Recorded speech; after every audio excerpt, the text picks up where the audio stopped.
ہم سب پاکستانیوں کے لیے پارلیمنٹ، ایگزیکٹو، جوڈیشری اور اسٹیبلشمنٹ کے درمیان بے رحمانہ چپقلش کوئی راز، کوئی نئی بات نہیں۔ ملک کئی اشروں سے ریاستی سٹیک ہولڈرز کے درمیان کبھی مداخلت تو کبھی ٹکراؤ کا مشاہدہ کر رہا ہے۔ 2 روز پہلے اسلام آباد ہائی کورٹ کے 6 ججز نے حساس اداروں پر عدالتی معاملات میں مداخلت اور دباؤ کے الزامات لگائے اور گلے شکوے کیے، لیکن حوصلہ افزا بات یہ ہے کہ وزیر اعظم شہباز شریف اور چیف جسٹس قاضی فائز عیسیٰ کی فہم و فراست نے ملک کے قومی اداروں میں اس ایک بڑے ٹکراؤ سے بال بچا لیا۔ خاص طور پہ سپریم کورٹ لیڈرشپ نے اس نازک صورتحال میں حکمت اور دانشمندی سے کام لیا۔ چیف جسٹس جناب قاضی فائز عیسیٰ نے 6 ججز کا خط موصول ہوتے ہی چیف جسٹس اسلام آباد ہائی کورٹ جسٹس عامر فاروق سمیت تمام جج صاحبان کو اپنی رہائش گاہ پر ملاقات کے لیے بلایا، پھر اٹارنی جنرل منصور عثمان آوان سے تبادلہ خیال کیا۔ ان ملاقاتوں کی روشنی میں سپریم کورٹ کے تمام 14 ججز پر مشتمل فل کورٹ اجلاس ہوا اور فل کورٹ میں ججز کی اکثریتی رائے سے وزیر اعظم شہباز شریف سے مشاورت کی خواہش کا اظہار کیا گیا۔ وزیر اعظم سے ملاقات کے بعد بھی سینئر ترین جج جناب جسٹس منصور علی شاہ اور رجسٹرار سپریم کورٹ کو ان ملاقاتوں میں ساتھ رکھا گیا اور اس اہم ملاقات میں انکوائری کمیشن بنانے پر اتفاق ہوا، اور پھر دوسرا فل کورٹ اجلاس میں چیف جسٹس نے اس فیصلے پر سپریم کورٹ کے تمام جج صاحبان کو انکوائری کمیشن کی تشکیل کے معاملے پر اعتماد میں لیا۔ یقیناً اس وقت ملک سیاسی اور معاشی بحرانوں میں بری طرح سے پھنسا ہوا ہے۔ نئے IMF پروگرام کا بے صبری سے انتظار ہے۔ الیکشن کے باوجود داخلی سیاست کی ہیجانی کیفیت کو قرار ابھی ہمیں نہیں مل رہا ہے، جبکہ سی پیک مخالف حملے، دہشت گردی کی وارداتیں، قومی سلامتی کے چیلنجز ملک کی افق پر منڈلا رہے ہیں۔ اس پس منظر میں پاکستان کسی داخلی خلفشار اور محض رائے کا متحمل نہیں ہو سکتا۔ بعض حلقوں کی جانب سے کہا گیا کہ چیف جسٹس قاضی فائز عیسیٰ کو فل کورٹ اجلاس بلانے کے بجائے ججز کی شکایت پر سپریم جوڈیشل کونسل میں کارروائی کرنی چاہیے تھی یا آرٹیکل 184(3) کے تحت سو موٹو ایکشن لے کر کیس چلانا چاہیے تھا، لیکن اب سوال یہ ہے کہ کیا اس طرح سے یہ قضیہ حل ہو جاتا یا مزید الجھ جاتا؟ یہی وجہ ہے کہ Pakistan bar council, supreme court bar ایسوسی ایشن سمیت وکلا تنظیمیں بھی اس معاملے پر انکوائری کمیشن کے قیام کی حامی رہی۔ اب لگتا ہے کہ ریاست نے بھی آزاد عدلیہ کے تحفظ کی تازہ دم یقین دہانی کرا دی ہے، جبکہ امکان ہے کہ مبینہ مداخلت کی شکایات کے ازالے کے لیے سیاسی لیڈرشپ بھی مؤثر اور دور رس قانون سازی کرے اور اس سلسلے میں فیض آباد دھرنا کیس کے فیصلے پر عمل درآمد یقین بنائے۔ فیض آباد دھرنا کیس کے فیصلے کے پیرا نمبر 53 میں ایسے 17 نکات پیش کیے گئے تھے جن کے مطابق قانون کی بالادستی اور سیاسی آزادی سمیت حساس اداروں کی سیاسی سرگرمیوں میں شمولیت کو ممنوع قرار دینے کی رہنما ہدایت جاری کی گئی تھی۔ اس موضوع میں بات کرتے ہیں اور اس کے لیے ہمارے ساتھ موجود ہیں جناب فیصل صدیقی، پاکستان کے نامور ماہر آئین و قانون۔ بہت بہت شکریہ فیصل صدیقی صاحب، آپ نے ہمیں جوائن کیا ہے۔ ایک امپورٹنٹ سوال یہ ہے کہ اس کا بہت ذکر ہے کہ جیسے بھی اس میٹر کو ڈیل کیا گیا، بہت حساس، بہت ہی انپریسیڈنٹڈ، بہت ہی سینسٹیو پورا معاملہ، اور چیف جسٹس صاحب نے اس کو جیسے ہینڈل کیا کہ پہلے بظاہر تو ایسا لگتا ہے کہ انہوں نے بڑی فراست سے کام لیا ہے اور بہت ہی عمدہ طریقے سے اس کو ہینڈل کیا۔ انہوں نے فریقین کو سنا، ججز کو سنا، حکومت کو سنا، فل کورٹ کیا، ایک کیا، دوسرا کیا، پرائم منسٹر سے ملا، اوورآل ملاقات ہوئی۔ یہ پورا جو handling of management of this very critical issue ہے، اس پر آپ کی کتنی تسلی ہوئی؟ چیف جسٹس صاحب نے اس کو کیسے لیڈ کیا؟ میرے خیال میں ایگزیمپلری طور پہ لیڈ کیا ہے چیف جسٹس صاحب نے، کیونکہ آپ اگر لیٹر پڑھتے ہیں تو آپ کو اندازہ ہوتا ہے کہ جب 2023 میں یہی ججز اس زمانے کے چیف جسٹس صاحب کے پاس گئے تھے، عمر عطا بندیاز صاحب کے پاس، تو لگتا یہی ہے کہ انہوں نے صرف یہی کہا تھا آپ صبر کریں، لگتا یہی ہے جو ججز نے لکھا ہے۔ لیکن یہ بالکل یہ چیف جسٹس صاحب کو کریڈٹ دینا پڑے گا کہ ریگارڈلیس آف کہ میں جو الٹیمیٹلی ڈیسائیڈ ہوا ہے اس سے اگری نہیں کرتا، لیکن جو پروسیس فالو کیا گیا ہے وہ ایگزیمپلری ہے، وہ ایک ٹرینڈ سیٹر ہے، and all credit to the chief justice کہ جس طریقے سے انہوں نے ہینڈل کیا ہے۔ آلدو ذرا سی ڈیبیٹ ہے اباؤٹ حکومت جو ہے وہ کچھ اور کہتی ہے کہ میٹنگ میں کیا ہوا، پریس ریلیز کچھ اور کہتا ہے، but those are minor technicalities. بظاہر ایک بڑی ایکسپلوسیو سچویشن تھی جس کی کوئی نظیر نہیں ملتی اسلام آباد ہائی کورٹ کے 6 ججز کے سامنے۔ تقریباً پوری اسلام آباد ہائی کورٹ نے بہت ہی سنگین الزامات پر مبنی یہ 12 صفحات پر خط سپریم کورٹ کے جج صاحبان کو، سپریم جوڈیشل کونسل کو لکھا۔ اس کے بعد ظاہر ہے کہ ایک بہت ہی حساس سی صورتحال پیدا ہو گئی اور ظاہر ہے کہ شکایت کرنے والی عدلیہ ہے، اعلیٰ عدلیہ ہے، اور جو الزامات ہیں وہ ریاستی اداروں پہ لگ رہے ہیں۔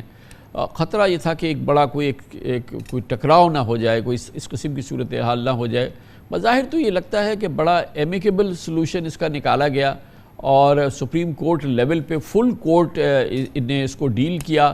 چیف جسٹس صاحب نے لیڈ کیا، تمام فریقین کو سنا، اور اس کے بعد جو فیصلہ کیا گیا اس کے تحت ایک کمیشن بنانا کا فیصلہ کیا گیا، اور اس کے سد باب کے لیے بھی اقدامات کیے گئے۔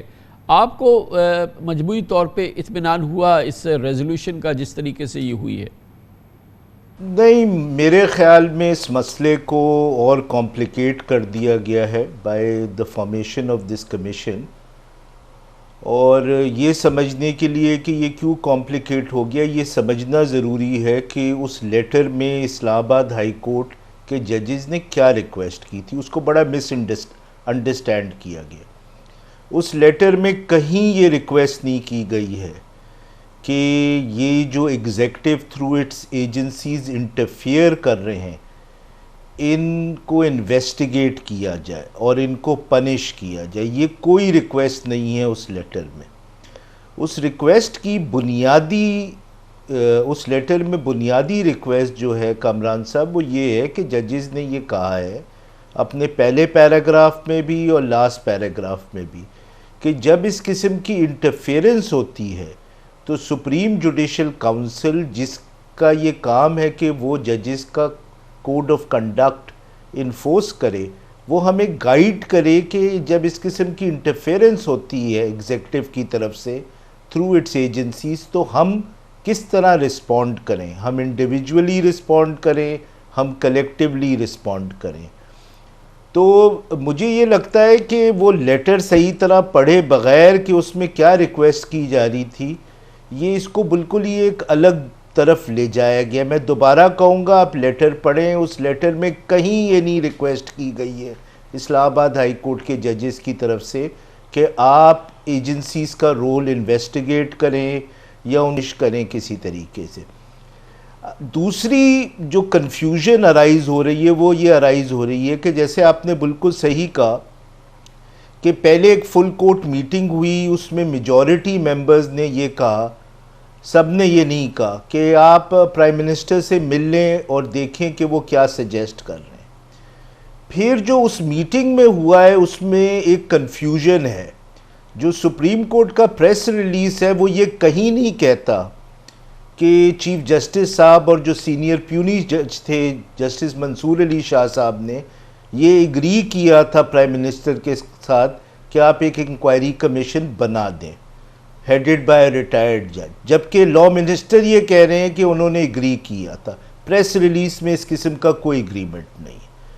پھر ہوتا یہ ہے اس میٹنگ کے بعد کہ ایک second meeting full court meeting ہوتی ہے، اس میں اپیرنٹلی پرائم منسٹر کا یہ سجیشن رکھا جاتا ہے اور اپیرنٹلی میجورٹی آف ممبرز وہ اپروو کرتے ہیں۔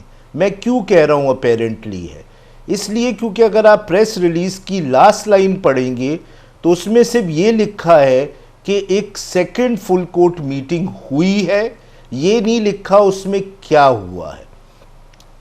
تو اب بنیادی طور پہ اسلام آباد ہائی کورٹ کے جو لیٹر تھا 6 ججز کا، انہوں نے 3 ایشوز ریز کیے تھے۔ ایک تو انہوں نے گائیڈنس مانگی تھی سپریم جوڈیشل کاؤنسل سے، دوسری جو بات ہے وہ یہ ہے کہ سیڈلی اس میں انہوں نے ڈس سیٹسفیکشن شو کی ہے against the leadership of the chief justice of the Islamabad high court, اور پھر انہوں نے انسٹنسز کوٹ کیے ہیں کہ کس طریقے سے ایگزیکٹو تھرو اٹس ایجنسی جو ہے وہ یہ انٹرفیئر کر رہا ہے، اور پھر انہوں نے ایک سجیشن دیا ہے کہ اس معاملے کو کس طرح حل کیا جائے کہ سارے سپیریئر کورٹ ججز کا کنونشن بلا کے پھر سپریم جوڈیشل کاؤنسل یا سپریم کورٹ اس میں ہم گائیڈنس دے کہ جب اس قسم کی executive interference in the future ہو تو ہم کیا کریں گے۔ اب یہ جو کمیشن ہے یہ اس کا حل کیوں نہیں ہو سکتا کامران صاحب، یہ بات سمجھنی بہت امپورٹنٹ ہے۔ اس لیے کیونکہ دیکھیے کمیشن اگر انویسٹیگیٹ کرتا ہے جو اسلام آباد ہائی کورٹ کے لیٹر میں انسٹنسز ہیں، وہ انسٹنسز ہیں جب انہوں نے بتایا کہ ایجنسیز نے ایلیجڈلی انٹرفیئر کیا ہے، وہ ہیں انسٹنسز فرام اپریل 2023 ٹو جولائی 2023۔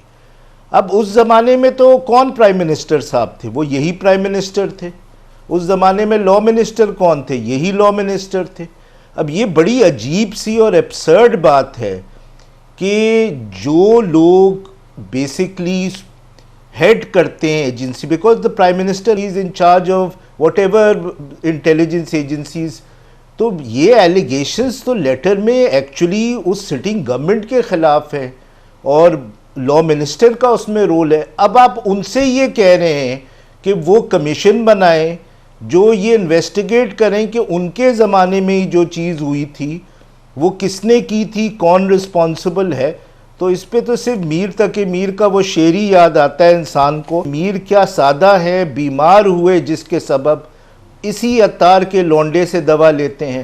مجموعی طور پہ آپ یہ فرمائیے گا کہ یہ جو حل نکالا گیا ہے، جو طریقہ کار ہے ہوگا، اس میں کتنی تڑپ ہے سپریم کورٹ میں اور فل کورٹ نے کیونکہ یہ فیصلہ کیا، اور حکومت کے اندر، کہ واقعی جو واقعات ہوئے ہیں، جو الزامات ہیں، ان کی جڑ تک پہنچا جائے، ان کی جو اس کے محرکات ہیں ان کو ڈھونڈا جائے، اس کے جو کردار ہیں ان کو پہچانا جائے، اور پھر اس حوالے سے ایک راست کارروائی کی جائے۔ کیونکہ عام خیال یہ ہے کہ پاکستان میں جب کوئی کمیشن بنتا ہے تو اس کا حل کوئی سامنے نہیں آتا ہے۔ اس میں کتنی آپ کے خیال میں حکومتی اور سپریم کورٹ کی تڑپ ہے کہ اس کے باقی جو الزام در الزام جو ہیں اس کی جڑ تک پہنچا جائے؟ دیکھیے، میں کسی کی انٹینشنز پہ تو شک نہیں کر سکتا، اور میرے خیال میں سپریم کورٹ کے لیے بڑا سیریس میٹر ہے کہ اس کی جڑ تک پہنچا جائے۔ سوال ہے طریقہ کار کا۔ میری نظر میں اس کا جو حل تھا، اور اس لیے اگر سپریم کورٹ نے اس کو اپروو بھی کیا ہے، I with due respect disagree with them, اس کا حل یہی تھا کہ ایک فل کورٹ بیٹھتا، وہ 184(3) انووک کرتا، اور وہ یہ تینوں چیزیں جو میں نے بیان کی ہیں کہ اس ہائی کورٹ کے ججز کو ایسے معاملات میں کیا کرنا چاہیے، جب آپ کا چیف جسٹس اس پہ کوئی ایکشن نہیں لے رہا ہے تو کیا ہونا چاہیے، اور اس قسم کی انٹرفیرنس کس طرح روکنی چاہیے، یہ معاملہ پاسٹ میں سپریم کورٹ نے 184(3) میں ہی ڈیل کیا ہے، اور اس کی ہمیں 3 مثالیں ملتی ہیں۔ دیکھیے، افتخار چودھری صاحب کا جو کیس تھا وہ بھی یہی تھا کہ ایگزیکٹو انٹرفیئر کر رہا تھا جوڈیشل انڈیپینڈنس میں۔ اسی طرح قاضی فائز عیسیٰ صاحب نے بھی یہ الیج کیا تھا کہ بھائی یہ ملیشیس ریفرنس بنایا ہے۔ اسی طرح شوکت صدیقی صاحب نے بھی یہ الزام۔ اب جہاں سپریم کورٹ کے ججز کا معاملہ آیا وہاں تو سپریم کورٹ نے فوراً 184(3) انووک کر لیا، لیکن جہاں بیچارے ہائی کورٹ کے ججز کا معاملہ آیا تو ان کا کیس آپ نے اس حکومت کو بھیج دیا جس کے اوپر الزام لگا ہوا ہے کہ انہوں نے ان کے کام میں انٹرفیئر کیا۔ یہ تو مجھے بڑی عجیب سی بات لگتی ہے۔ لیکن آپ کیا سمجھتے ہیں، کیونکہ اس چیز پہ بڑا زور دیا گیا ہے، جو سپریم کورٹ کا اعلامیہ ہے کہ جو فیض آباد دھرنا کیس ہے، اور جس میں کہ بہت ہی تفصیل سے اس قسم کی صورتحال، اور کیونکہ اس میں بھی الزام جو تھا وہ ریاستی اداروں کی انٹرونشن اور ان کی مداخلت کا تھا، اور اسی قسم کے معاملات تھے، تو اس کا بڑا احاطہ کیا تھا اس پیراگراف میں، 53 پیراگراف میں، جو کہ فیض آباد دھرنے کا کیس تھا۔ اور اب یہ کہا گیا ہے کہ اس پر باقاعدہ قانون سازی کی جائے گی، اور پرائم منسٹر نے اس کی یقین دہانی کرائی ہے۔ آپ کے خیال میں اگر یہ قانون سازی ہو جاتی ہے، اور اس حوالے سے جو فیض آباد دھرنے کیس کے اندر جو پیرامیٹر سیٹ کیے گئے تھے ان کو ایک قانون کے تحت ان کا احاطہ کر دیا جاتا ہے، تو یہ ایک ڈیٹرنس ہوگا آئندہ اس قسم کے واقعات کو روکنے کے لیے؟ میرے خیال میں نہیں، اور اس کی ریزن یہ ہے کہ فیض آباد دھرنا کیس بالکل ریلیونٹ ہے اس کیس سے۔ فیض آباد دھرنا کیس میں ایجنسیز کی انوالومنٹ ان پولیٹیکل میٹرز الیج کی گئی تھی، وہ بالکل مختلف طریقے سے ڈیل کی جاتی ہے۔ وہ ڈیل کی جاتی ہے on an executive and legislative level. جہاں پہ جوڈیشل انڈیپینڈنس کا معاملہ آتا ہے اور جوڈیشل ورک میں انٹرفیئر کیا جاتا ہے، اس کا روک دھام بالکل الگ ہے۔ اس کا روک دھام ہوتا ہے تھرو کنٹیمپٹ پروسیڈنگز، اور تھرو جوڈیشل پروسیڈنگز. یہ معاملات آپ ایگزیکٹو کو ہینڈ اوور نہیں کر دیتے کہ جی ہمارے جوڈیشل انڈیپینڈنس کے مسئلے آپ حل کریں. تو پہلی بات یہ میرے خیال میں فیض آباد دھرنا کیس بالکل ارریلیونٹ ہے. جو سیکنڈ ریزن ہے جس کی وجہ سے میرے خیال میں اس سے حل نہیں نکلے گا کہ اگر آپ پیرا 53 پڑھیں گے تو اس میں بڑی جنیرک قسم کی ڈائریکشنز ہیں, اور میرا نہیں خیال کہ فردر قانون سازی سے یہ نہیں کہہ سکتے کہ کوئی فرق نہیں پڑے گا. یہ معاملہ حل نہیں ہوگا. یہ معاملہ جس طریقے سے سپریم کورٹ نے افتخار چودھری صاحب کا معاملہ حل کیا تھا, قاضی فائز عیسیٰ صاحب کا معاملہ حل کیا تھا, شوکت صدیقی صاحب کا معاملہ حل کیا تھا, صرف 184(3) کی پروسیڈنگز میں حل ہو سکتا ہے, جہاں فل کورٹ کا اور وہ سارے ایگزیکٹو فنکشنریز کو انکلوڈنگ دا پرائم منسٹر کو یہ کلیئر کٹ ڈائریکشن دے کہ ہم اس قسم کی مداخلت بالکل برداشت نہیں کریں گے. یہ مسئلہ جب ہی حل ہوگا. ایک اور بھی بات ہے اس کے اندر, قانون سازی کی بات کی گئی ہے, کمیشن بنانے کی بات کی گئی ہے, پھر یہ بھی ہے گو کہ 2 سطروں میں ہے, لیکن کہ وزیر اعظم جو ہے وہ تمام اداروں کو وارن کریں گے, ان کو متنبہ کریں گے, اس بات کو یقینی بنائیں گے کہ اس قسم کے واقعات نہ ہوں, اور اس قسم کے واقعات کا سدباب ہو, اور اس سلسلے میں اثر نو یہ پورے نظام کا جائزہ لیا جائے تاکہ اس قسم کی جو ایک سچویشن سامنے آئی ہے وہ نہ ہو. اس کی کوئی میننگ ہے؟ دیکھیے بات یہ جیسے میں نے کہا وہ پولیٹیکل میٹرز کے حوالے سے, لیکن جہاں تک آپ بات کر رہے ہیں کہ پرائم منسٹر صاحب اپنی ایجنسیز کو وارن کریں, مجھے بتائیے کہ ابھی انہوں نے وارن نہیں کیا ہوگا, کیا انہوں نے کہا ہوگا آپ جوڈیشل ورک میں انٹرفیئر کریں؟ صحیح بات ہے, پرائم منسٹر صاحب نے اپنی تمام ایجنسیز کو یہی کہا ہوگا کہ آپ انٹرفیئر نہ کریں. تو یہ باتوں سے آگے کی بات ہے, یہ گفتگو سے آگے کی بات ہے. یہ آپ کو سیریسنس آف انٹینٹ دکھانا ہوگا. وہ سیریسنس آف انٹینٹ اس ملک میں جب تک فل کورٹ بیٹھ کے یہ بات ایگزیکٹو کو کلیئرلی نہیں کہے گا یہ بات نہیں ہوگی. جہاں تک لیجسلیشن کی بات ہے, دیکھیے کامران صاحب, کانسٹیٹیوشن سے بڑھ کے تو کوئی لیجسلیشن نہیں ہو سکتی نا. کانسٹیٹیوشن میں لکھا ہوا ہے آرٹیکل 204 میں کہ کوئی ایگزیکٹو انٹرفیئر نہیں کر سکتا, انفلوئنس نہیں کر سکتا, تھریٹن نہیں کر سکتا, اور اگر وہ کرے گا تو وہ کنٹیمپٹ آف کورٹ ہوگا. اس سے بڑا قانون کیا ہو سکتا ہے؟ آپ کتنے قانون بنائیں گے وہی بات کہنے کے لیے کہ بھائی آپ ججز کو نہ اپروچ کر سکتے, نہ ان کی ججمنٹ انفلوئنس کر سکتے, نہ ان کو تھریٹن کر سکتے ہیں. یہ چیز کلیئر کٹ لکھی ہوئی ہے کانسٹیٹیوشن میں. اس کے لیے فردر قانون سازی ویزا وی این ایجنسی کرنے کی ضرورت نہیں. اگر وہ ہو جاتی ہے تو بہت اچھی بات ہے, لیکن اس سے یہ مسئلہ حل نہیں ہوگا. یہ مسئلہ صرف سپریم کورٹ کا فل بینچ حل کر سکتا ہے. بہت بہت شکریہ جناب فیصل صدیقی, پاکستان کے نامور ماہر آئین و قانون ہمارے ساتھ